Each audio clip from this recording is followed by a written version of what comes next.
Hey guys, I previously recorded this, but for whatever reason I didn't realize that the microphone wasn't working, so I had to do it again. But that's okay. I don't have a problem with it. Just wanted to make a quick video on how I feed my fish and the foods that I use and what I found works the best. And I want to just walk you around my fish room this morning and give you a little show on how I feed my fish. So let's get right into it.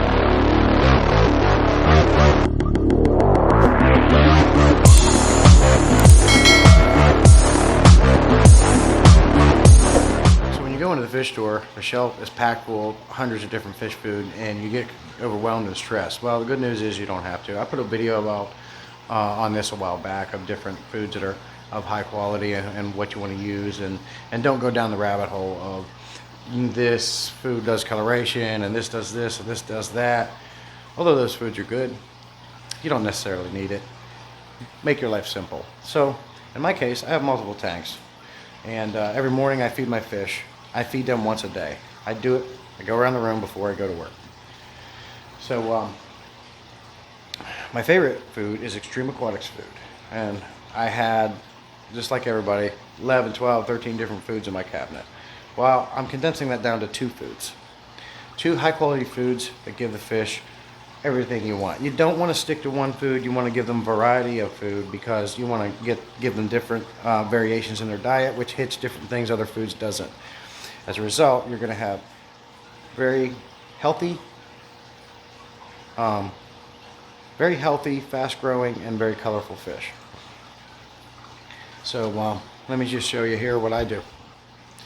So here's my lineup, guys. Extreme Aquatics food, left to right.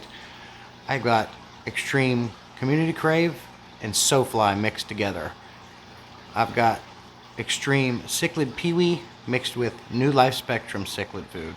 I've got Extreme Nice mixed with New Life Spectrum Tropical, and Nano mixed with New Life Spectrum Tropical. Big fella, I like to mix Omega 1 with Omega 1 cichlid pellets with the big fella pellets, and then I made a bottom feeder mix. And here I've got Extreme Cat Scrapers, I've got Omega 1 catfish pellets, and I've got algae wafers and Hikari's carnivore pellets all mixed together, and that's going to catch any and all kind of bottom feeders. Why I did this is I had to make the morning simpler. I'm getting up, I'm going to work, I come in here and I go around the room, and instead of having to open 68 different kinds of foods, I'm now down to these ones.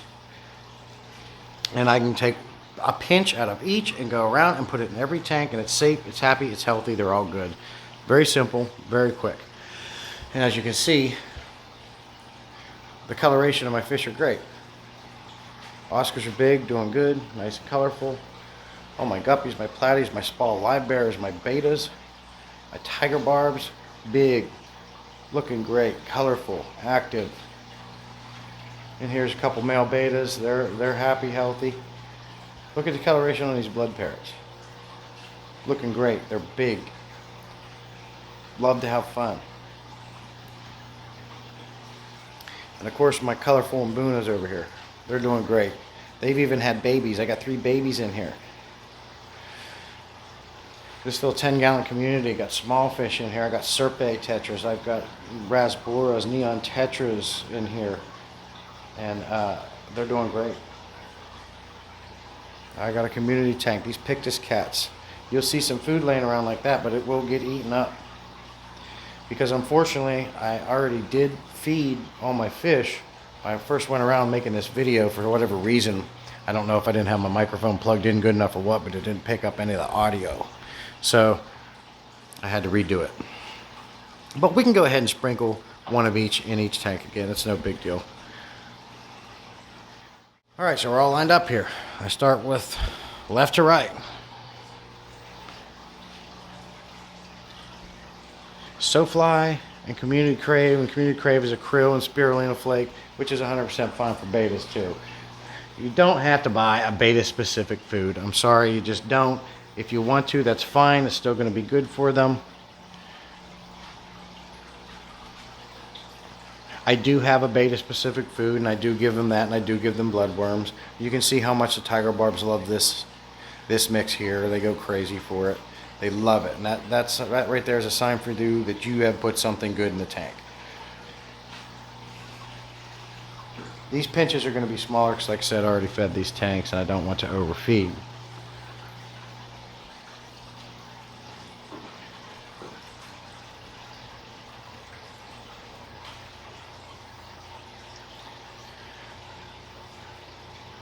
These guys are always out.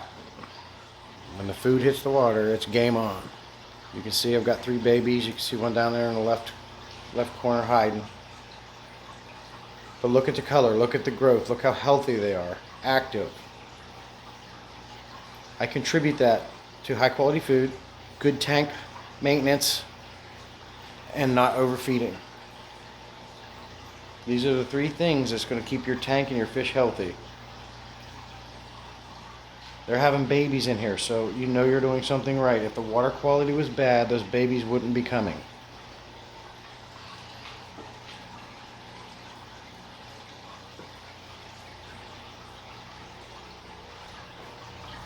This is my 10-gallon community tank that I told you about earlier.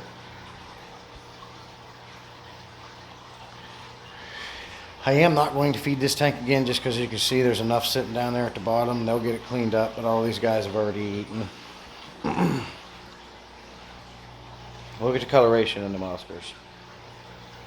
Check out these guppies. Look at these Dumbo guppies. This camera, I don't know what reason it's sucking today. The focus isn't working good, and it's not focusing in real good. Which I'm gonna see. There's some pretty guppies, mollies. I love these gumbo guppies. I just wish the camera would adjust because you can see how pretty they are. But you guys get the point. I go around the room. Now I have 1, 2, 3, 4, 5, 6 containers. That's all I have to do. A pinch out of each of them around the room, and you're done. And everybody's going to eat. Everybody's going to get something, and it's high quality, healthy food. And I don't have to go through 68 containers and open and close and open, closing. And I took what used to be seemed like 15-minute feeding job just because of that down to just a couple of minutes.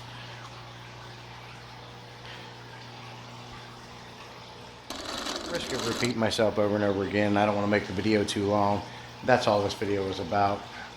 Two good high quality foods that all the fish you may have in your fish room are going to eat it, and each aquarium and everybody's fish is going to be different. What mine might like, yours might not, but I highly doubt that your fish are not going to eat Extreme Aquatics and New Life Spectrum food, especially if you mix them together. It's too good. The only thing that I have found is I bought some of that Extreme Monster, which is like a 9mm pellet. It's really big. My Oscars are the only one in my fish room that could eat it, and unfortunately, they didn't like it. In the mouth, spit out. I put a video out on this, so what I did was I ground it down in a coffee grinder, and I made it smaller, so now I can feed that to all the fish, and it gets eaten. It doesn't get wasted. There's always a solution to every problem. What's funny though is I can dust some of that Extreme Monster that I ground in the coffee grinder and put it in the Oscar tank, and they'll eat it that way. But they won't eat the big pellets. Either way, it's not going to go to waste, and I got more food for everybody. Win-win. But yeah, that's it. Don't go into the rabbit hole of food when you go into this pet stores and see all that and get overwhelmed. There's a lot of them. And Extreme Aquatics and New Life Spectrum are a very high quality food, but by far not the only ones. Cobalt makes a good food. Omega-1 is a good food. It has good fish ingredients in it, food ingredients in it. Hikari, all of them do, but there are some out there that are complete garbage. Now sometimes your fish will only eat the garbage food. You can have the highest quality food in the world, but if your fish don't eat it, obviously not good for them. So if you are forced to buy the cheaper foods, like John said over at KG Tropicals, at least something is better than nothing. So if that's what you have to buy, don't feel bad about it. If your fish won't eat it, it is what it is. It ain't your fault. So by all means, if you have to get Wardleys, get Wardleys and stick it in there, because maybe that's what they like. So everybody's picky. My wife and my daughter is one of the pickiest eaters I ever met. I'll eat anything. Anything. So luckily, you know, because I eat anything and they're picky, it all works out. Only because I eat anything. But some of your fish can be that way. Dogs can be that way. You have to adjust to them. Just because you like the look of that food and you know it's good and you want it doesn't mean they want it. So you're going to have to adjust to your fish. And it is what it is. Don't feel bad about it. But I'm sure you'll have more than one fish and you can still get the food you really want to feed them and they're going to eat it. But my fish eat, all these fish eat this food. I got nano to flake to little pellet to big pellet. Everybody gets something. So that's it. Just a little walk around the fish room and little fish feeding tip and food tip. If you have any questions or comments, please put them below. And I'm at 544 subscribers, moving up slow. Thank you to everyone that subscribes to me and watching my video. Appreciate the fish fam and all the support you guys give. Yep. Until next video, guys. I'll talk to you later. Have a happy Memorial Day. Stay safe.